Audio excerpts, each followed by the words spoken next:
this is the code for the hostel downstairs door. Okay. Okay, after 8 p.m. And then this is the code for the hostel door. 게스트하우스가 하루에 40달러입니다. 40달러. 핀란드 최고의 호스텔에 여정을 풀었다. 하룻밤에 4만 원 정도였지만 그 정도 값어치를 하는 곳이라고 느꼈다. 된다. 사물함.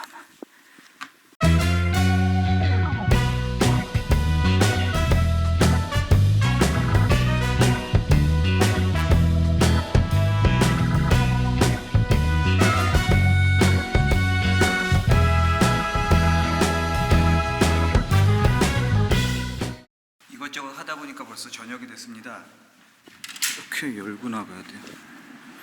직원분께 관광지를 추천해 달랬더니 헬싱키 대성당에 꼭 한번 가보라고 추천해 주셨다.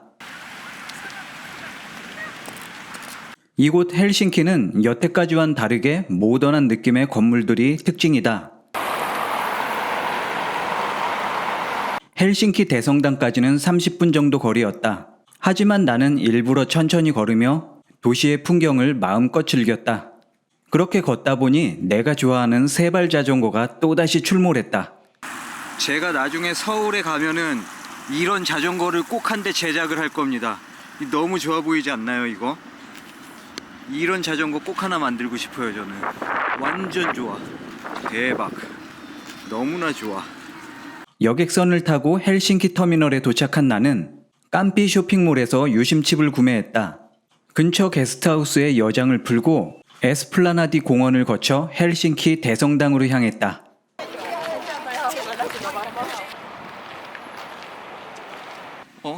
저쪽에 사람들이 엄청나게 많이 모여 있습니다.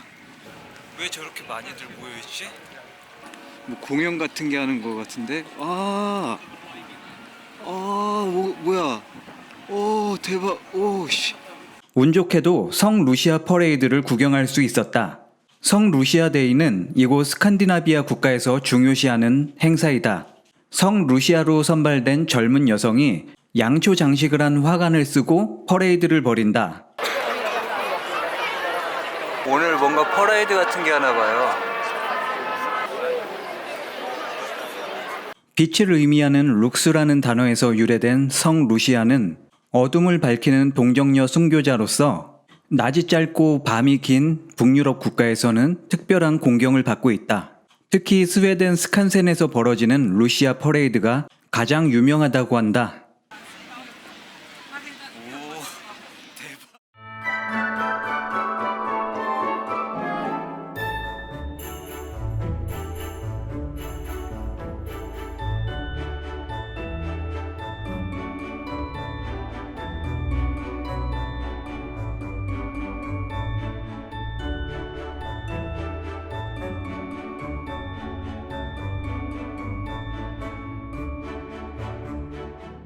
저기는 헬싱키 공주님인가봐요. 헬싱키 공주님이 지금 간다 이제.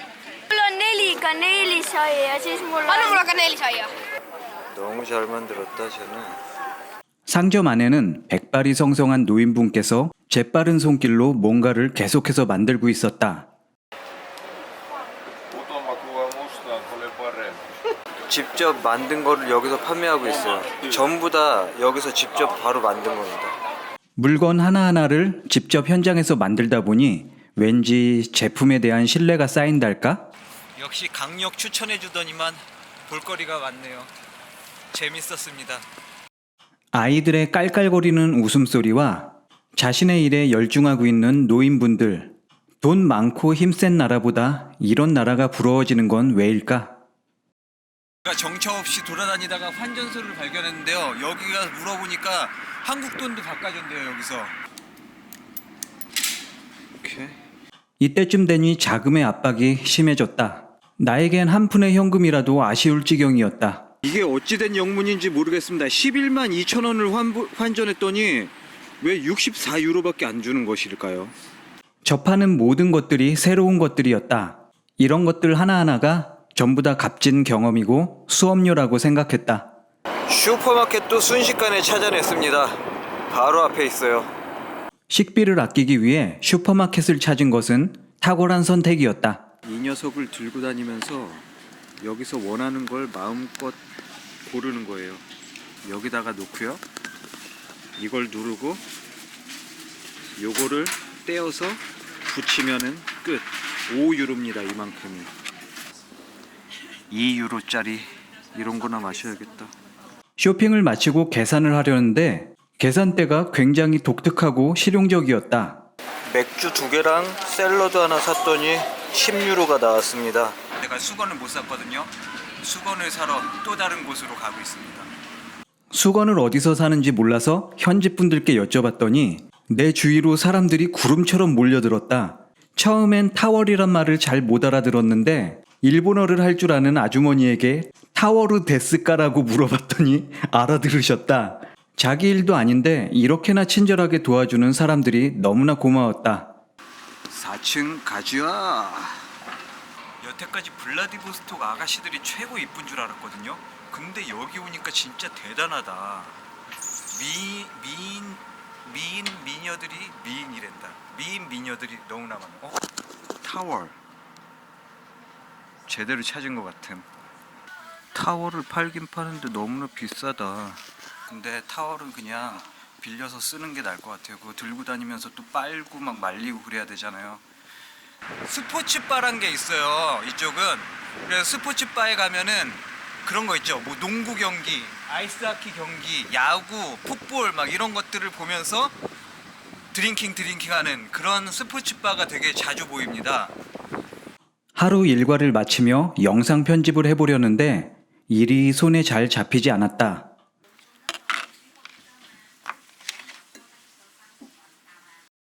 여기는 24시간 하는 바가 엄청 많다고 그랬거든요.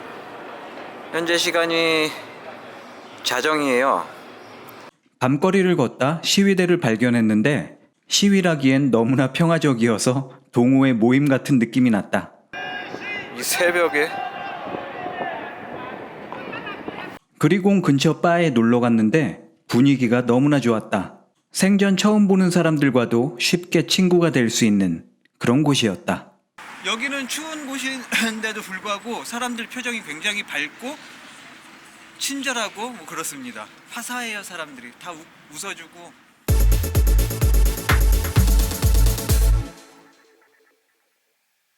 화장실에 갔더니 하얀색 화장지였다. 러시아에서 회색 화장지만 쓰던 나에겐 충격이었다. 수도꼭지도 고급스러웠다. 더 이상 샤워 부스도 보이지 않았다. 갑자기 모든 게 깔끔하고 쾌적하게 변했다. 주변 어디를 둘러봐도 단순하고 깔끔한 스칸디나비아 디자인이 녹아 있었다. 흔히 스웨덴과 노르웨이를 스칸디나비아 반도라고 부른다. 여기에 덴마크를 추가해 스칸디나비아라고 부르는데 이들 나라들은 언어와 문화권이 유사하다. 인문학적 관점으론 핀란드와 아이슬란드를 스칸디나비아 국가에 포함하기도 한다. 아침을 무료로 먹을 수 있습니다. 조식 무료 제공이에요. 특별히 커피로 하루를 시작해 볼게요.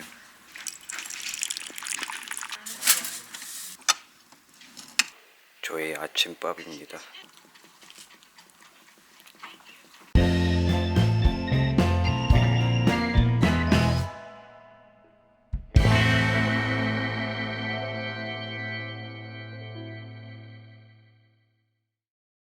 늦은 아침을 먹고 나왔더니 해가 저물었다. 이게 웬일인지 모르겠다. 북쪽 나라 사람들은 정말 살기 힘들겠구나라는 생각이 들었다. 이렇게나 암울한 환경이다 보니 사람들이 서로 돕고 의지하며 살 수밖에 없는 것 같았다.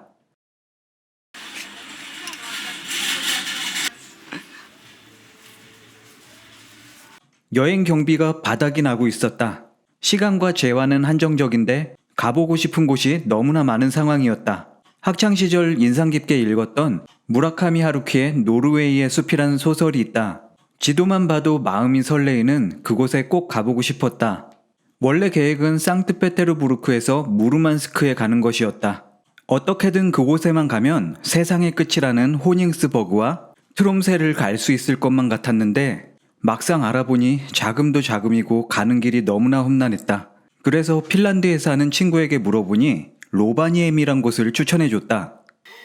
헬싱키 투 오울루. 여기서 오울루까지 8시간이 걸리고 29유로 정도입니다.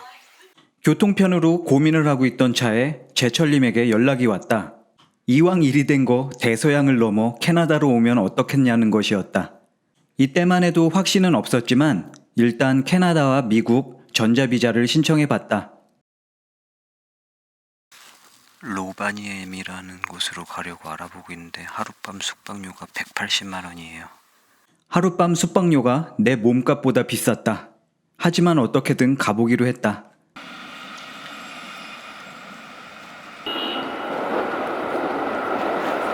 아마도 저 앞에 있는 게 암석교회 같습니다. 정말 암석입니다. 거대한 바위 덩어리가 있고요. 아, 오늘 안 하나? 13시까지인데 2분 늦었습니다. 2분. 2분 차이로 세계적인 명소를 관람할 기회를 놓치고 말았다. 하지만 괜찮다. 칼퇴근은 소중한 거니까. 아쉬우니까 여기라도 한번 올라가 보죠. 이 암석을 파서 성당을 만든 것 같습니다. 불과 2분 차이로 못 들어가다니 너무나 아쉽군요. 로바니에미까지 어떻게 가느냐가 문제였다. 비행기는 타기 싫고 7시간 동안 버스를 탈 자신도 없었다. 결국 남는 건 기차 침대 칸이었는데 당장 표를 구할 수 없어 일단 기차역 근처에 게스트하우스를 알아봤다. 이 위로 기차들이 지나다니는 곳입니다. 제가 이번 여행을 하면서 한 가지 크게 깨달은 게 있다면 무식하면 몸이 고생한다는 걸 깨달았습니다. 차비를 아끼겠다고 게스트하우스까지 걸어가다 보니 1시간이 넘게 걸렸다. 제가 예약한 게스트하우스예요. 칩슬립입니다. 이름이. 그런데 생각해보니 이럴 바에는 차라리 비행기를 타고 가는 게 낫겠다 싶었다. 와, 진짜 내가 해야 될 게 너무나 많다. 뚝딱뚝딱 검색을 해서 비행기표와 호텔을 예약했다. 게스트하우스를 취소하고 밖으로 나서는데 뭔가 홀가분한 기분이랄까 자유로운 기분이랄까. 바로 옆에 재패니스 레스토랑이 있는데요. 웃긴 거는 구슬 사이다를 팔고 있습니다. 핀란드에서도 나의 구독자 유치는 계속되었다. Yeah, finally. Please subscribe. 구독자 한 분을 추가로 확보하고 공항으로 향했다.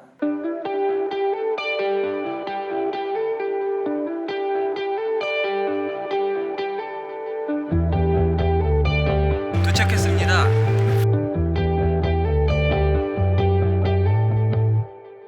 기계들이 있긴 있는데 이걸로 할 수 있나? 살짝 헷갈리는 부분이 있었지만 옆에 있던 아저씨께서 도와주셨다. 잘해. 뭐든지 척척 잘해내는 내 자신이 자랑스러웠다.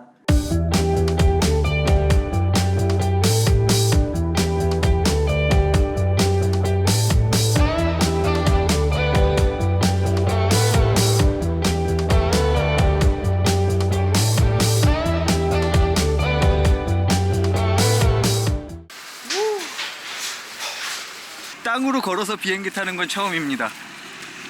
특별한 경험인데.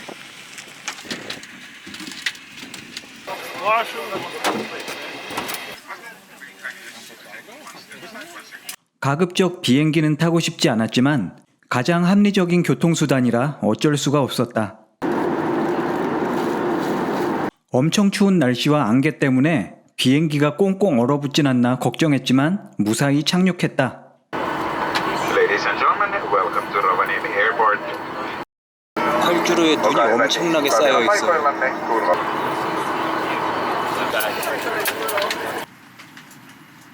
오기는 왔는데 이제부터가 문제입니다. 저렴한 숙소를 고르다 보니 너무나 외진 곳에 있는 호텔이었다. 문제는 그곳까지 갈 방법이 없었다는 것이다. 나는 이제 어떻게 해야 한단 말인가? 걸어서는 못 갈 것 같고 저 한 대 남은 택시마저 지금 예약된 거라고. 마침 택시 한 대가 왔는데 이 중국 애들이 스틸했어요.